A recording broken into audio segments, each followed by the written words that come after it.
Itti yaanne.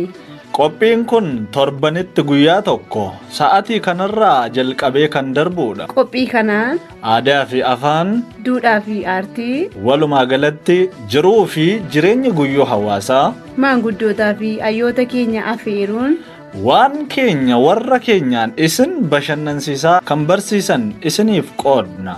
Itti yaanne. Itti yaanne. Itti yaanne.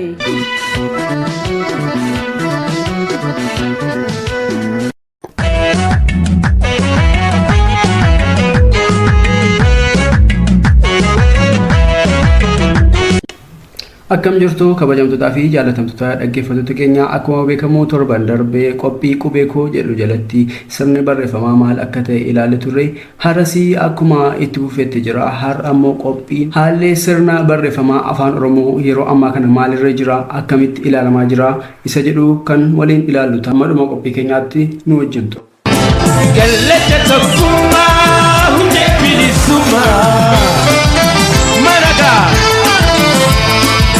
Afaan Oromoo. Egaanii keessummoota koo guddiseen isin galateeffadha. Waa'ee sirna barreeffamaa irratti wanta bal'aa ilaalee jirra.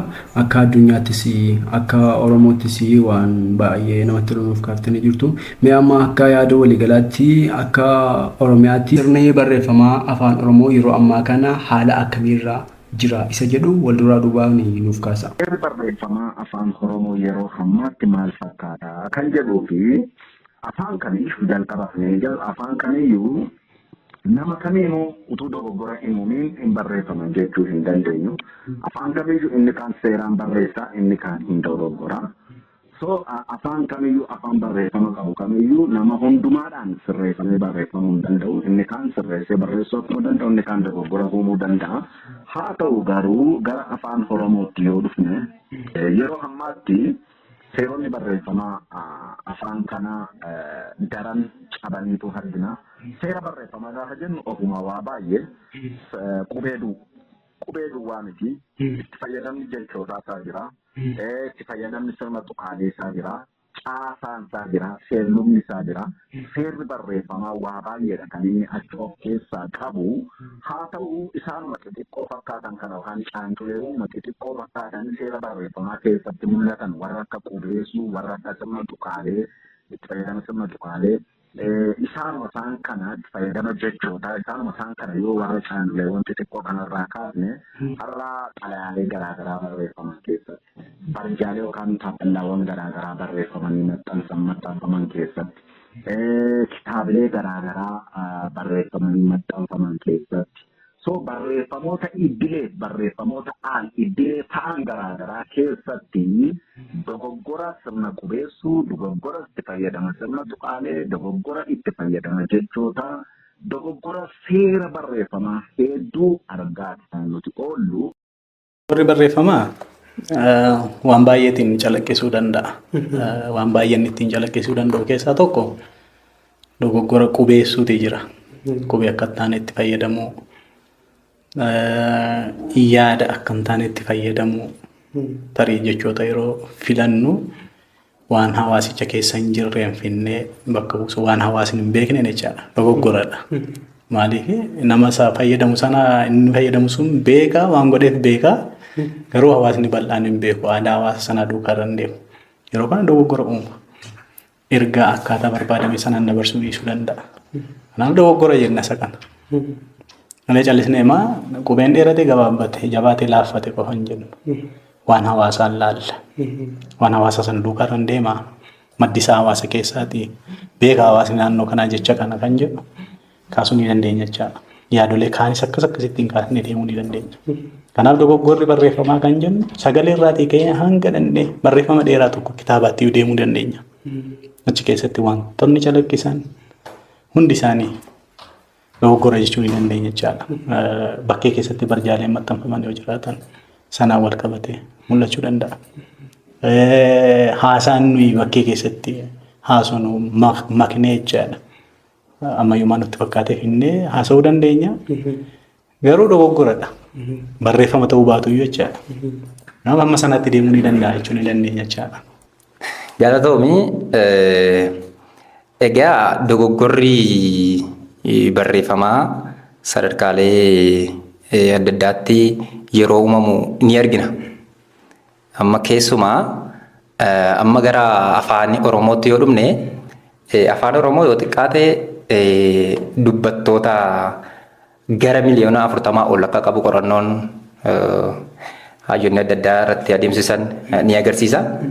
Keessumaa ardii Afrikaa keessaa afaan dhalootaan dubbatamu keessaa kan itti afaan hiikkatamu jechuudha. Dubbataa qabaachuudhaan sadarkaa lammaffaa irratti mul'ata.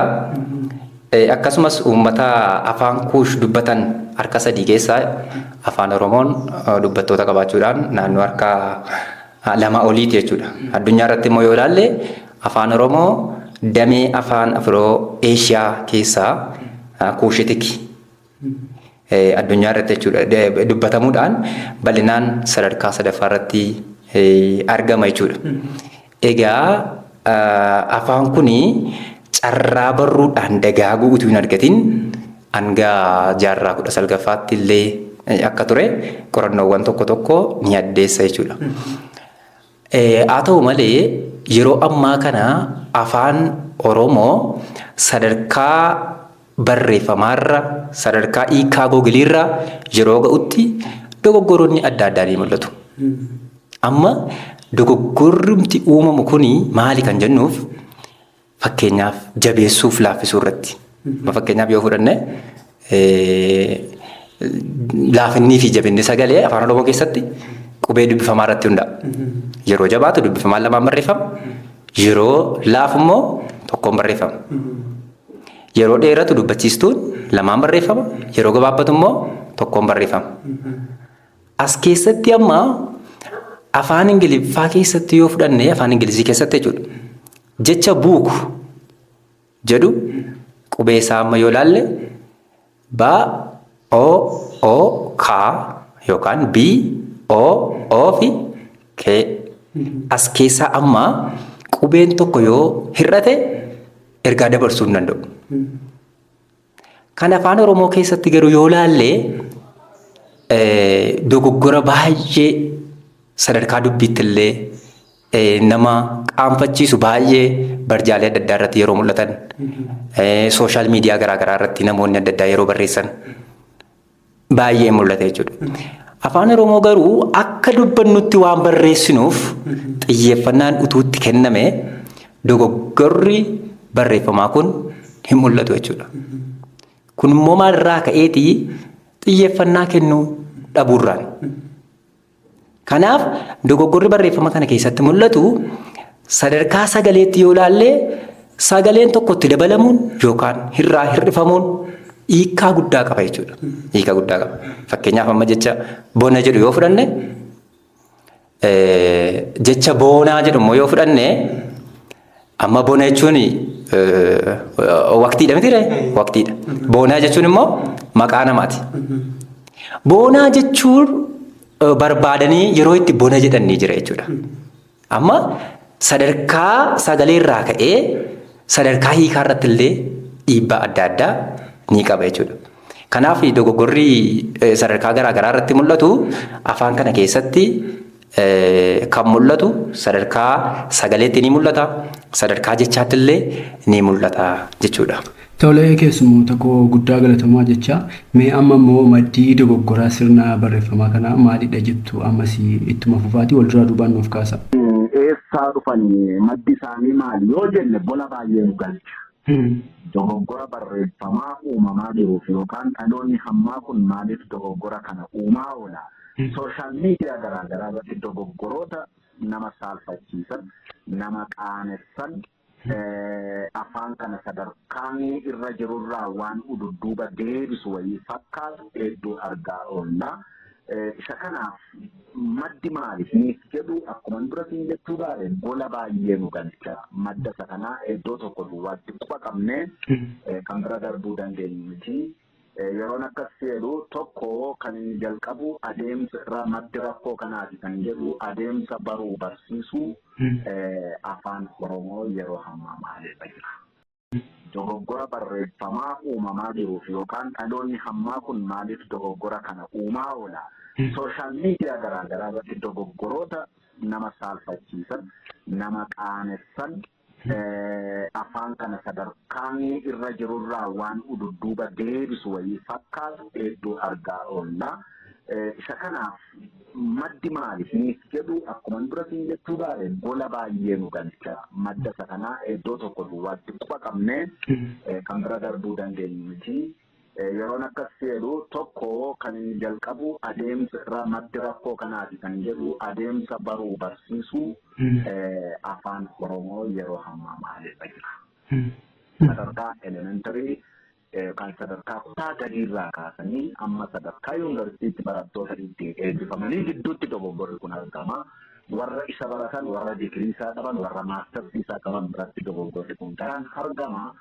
So achi as dhuftee isaatti yookaan adeemsa isaan ittiin keessa qaxxaamuranii rakkoon jira.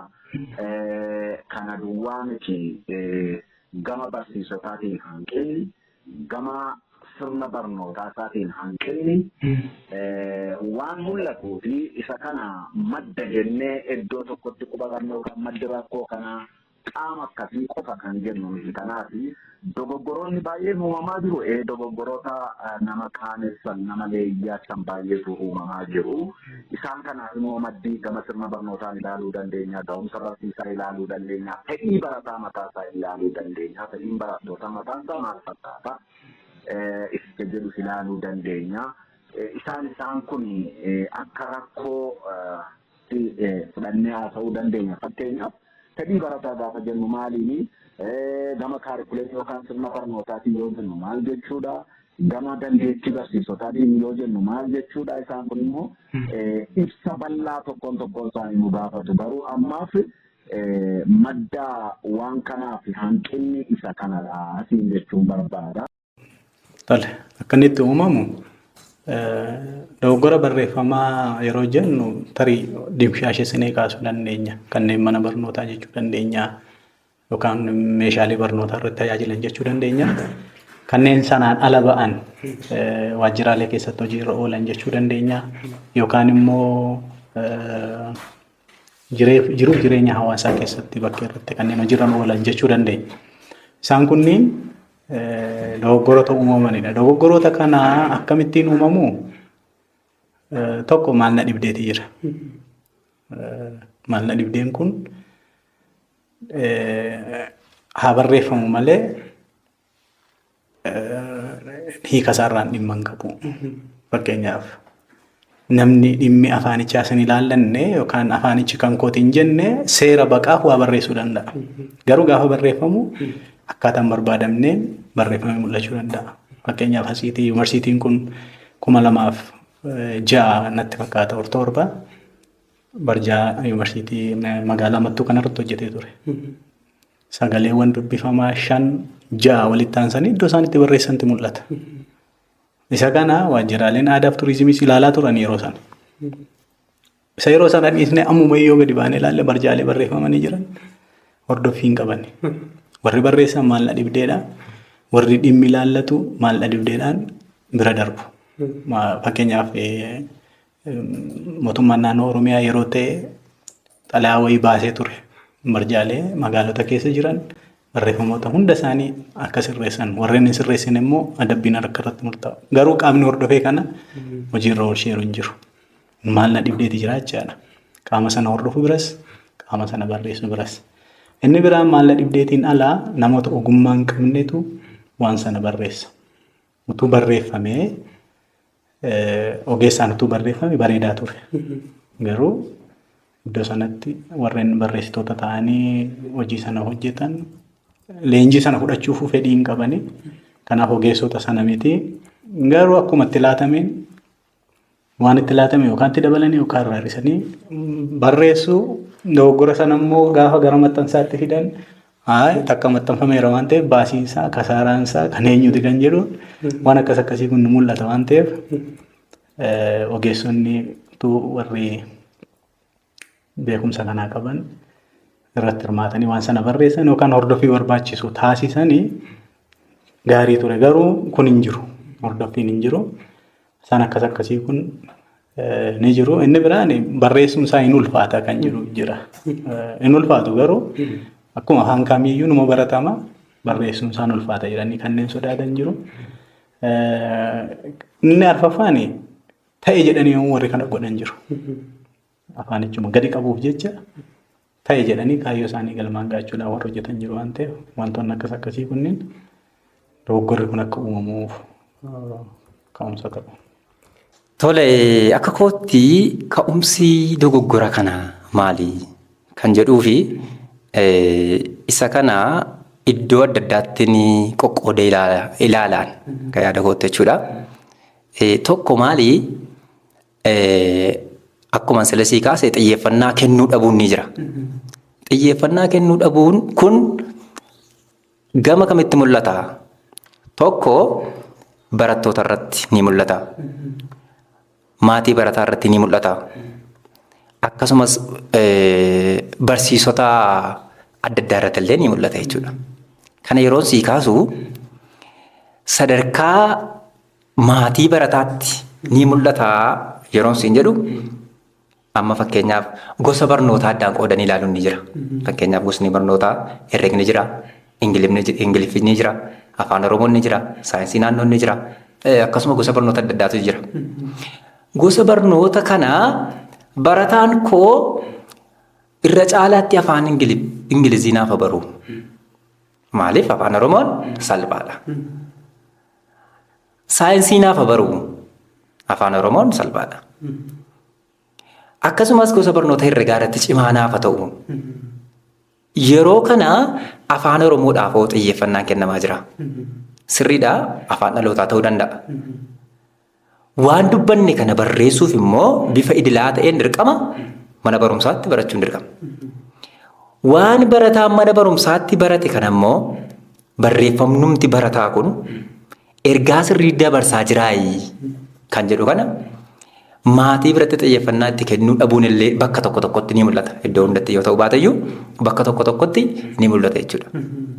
Kanaaf gama maatiitiin gosa barnootaa sana salphisanii ilaaluun akka kootti ka'umsa dogoggoraa kana ta'uu ni danda'a yaada jedhutti nama mana. Gama barataatiinis yoo dhufne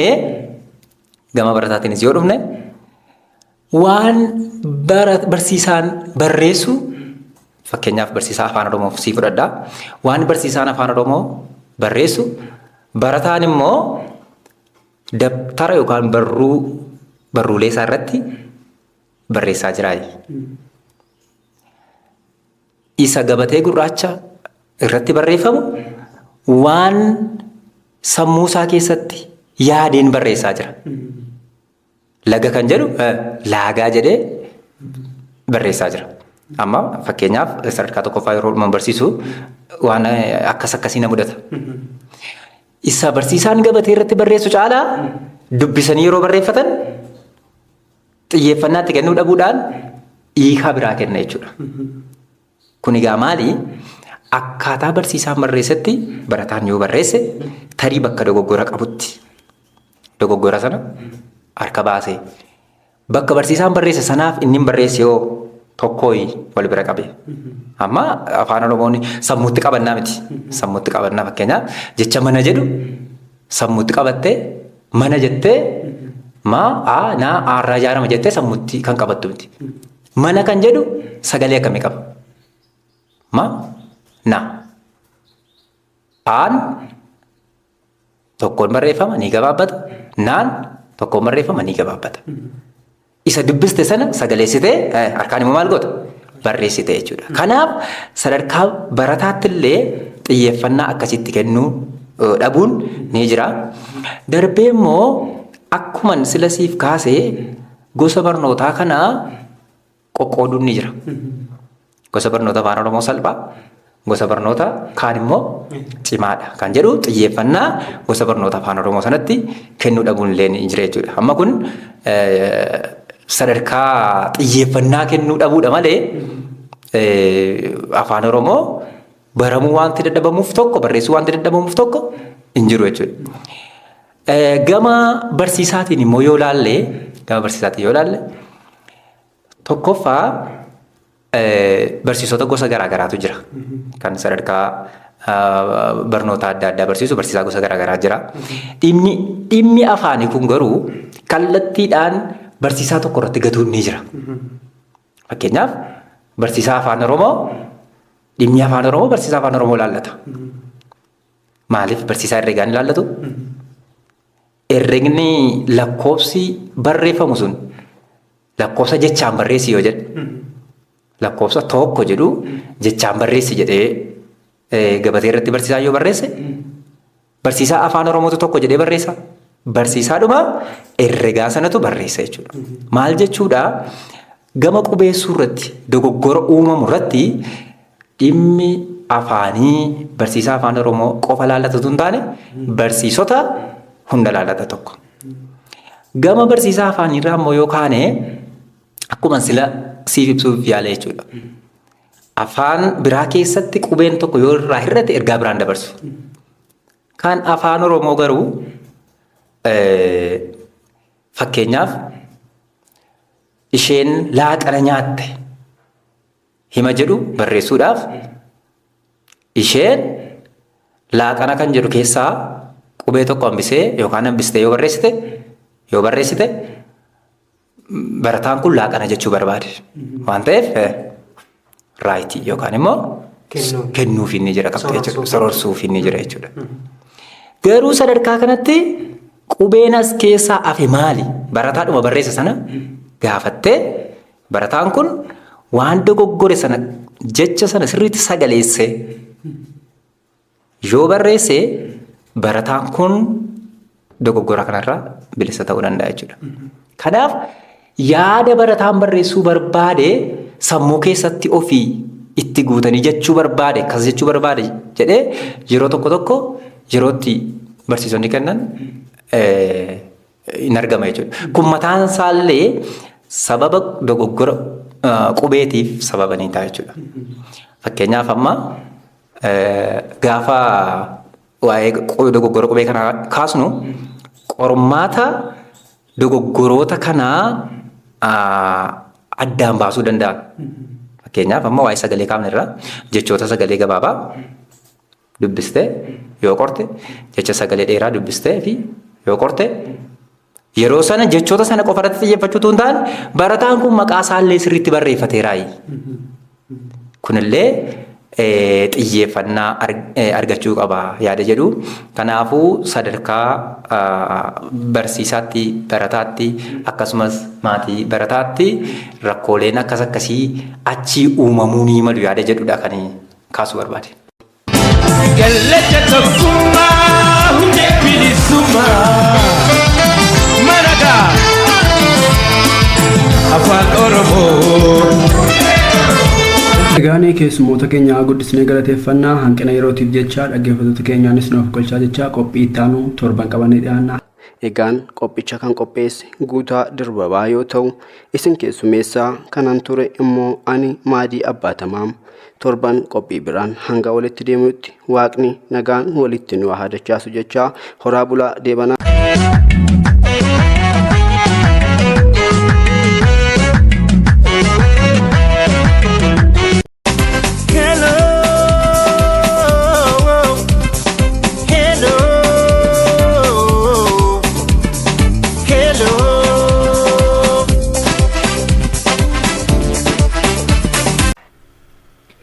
Bara durii hattoota sadiitu ture jedhama.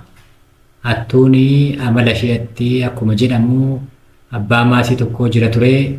Gara maasii namichaa deemanii hatuudhaan yeroo baay'ee deddeebi'anii gamsiisaa fi turanii guyyaa keessaa gaaf tokko abbaan maasii isaatti dallaa ijaaree naannoo dallaa sanaa dhaabbatee hattoota sadan sanaa eegaa ture. Kana booda namoonni sadan sun duraa duubaan inni tokko loomii hatee ba'uudhaaf balbalatti abbaa maasii wajjin walitti dhufanii. Kanaa booda abbaan maasii maal gochaa turtee jedhee gaafa gaafatu loomii hatee dhufaa akka jiru mirkaneeffatee adabbii isaa loomii akka liqimsuuf ajaje. Namichi inni loomii hate sun battaluma sana adabbii isaa fudhatee loomii liqimsee achii kute.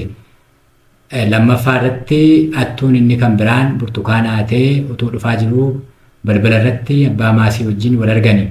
Abbaan maasiis namichatti dheekkamee maal goote dhuftee gaafattiin jedhu akka inni burtukaana isaa hatee dhufee mirkaneeffachuudhaan akkuma isa jalqabaa abbaan maasii namicha burtukaana hatee dhufe kanaan akka inni liqimsuu fi isa dirqisiise. Kana booda inni burtukaana hatee dhufe suni yaadee irra deddeebi'ee itti yaadee anillee nan liqimsayyuuti isa buqqee hatee dhufaa jiru fayyaaddee malee jedheen jedhama.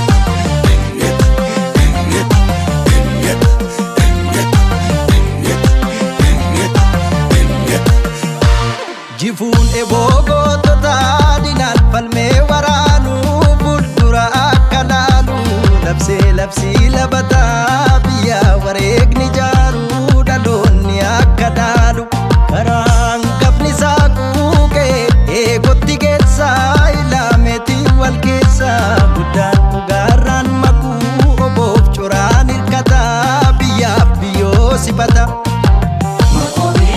Inni simbirtuun biyya abbaan duula Oromiyaa hiddaa jagnootaan foo'ee onnee keenyatti moo'ee. Inni simbirtuun biyya abbaan duula Oromiyaa hiddaa jagnootaan foo'ee onnee keenyatti moo'ee. Onnee keenyatti moo'ee. Yaatuma makoo bilii seera caalu hamba boota koo durii maqaa keen ol kaasa'oo. Yaatuma makoo bilii seera caalu hamba boota koo durii maqaa keen ol kaasa'oo.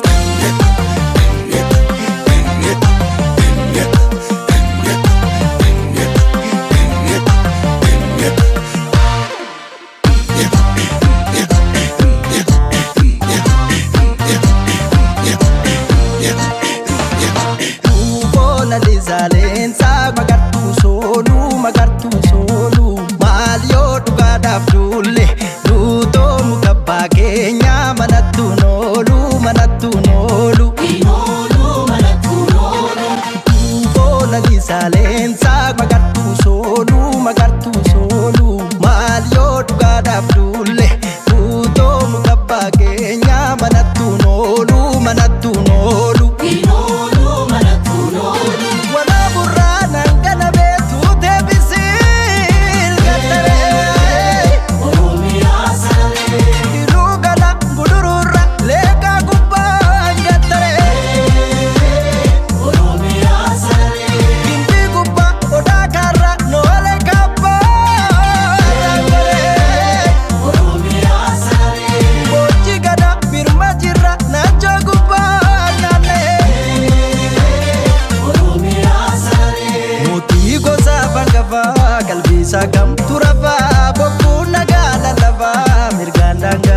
Qaba tolaaf lolaan al tokko biyyaaf lubbuu kalaatu makoo biliidhaan baankoo kanaaf bogguu na laafu kanaaf bogguu na laafu kanaaf bogguu na laafu kanaaf bogguu na laafu.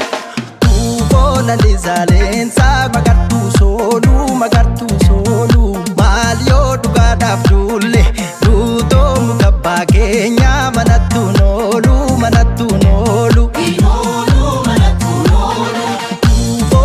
Zaaleensaa magartuu sooluu maal yoo dhugaadhaaf duulle duutoo mukabbaa keenyaa manattuun oolu.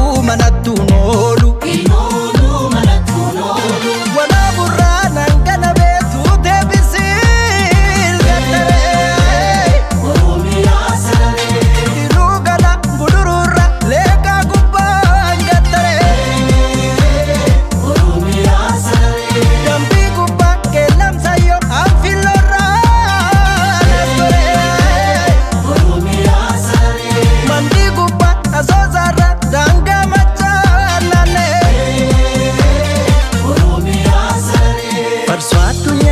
baay'isee maqaa bilii lagatee ka'ee gurraacha keessaa makkoobiliin dhalate akka ormaa eeggachuu dhugaa ofii falmachuu tumee seera lallabee macha daariin kakkabe macha daariin kakkabe macha daariin kakkabe macha daariin kakkabe.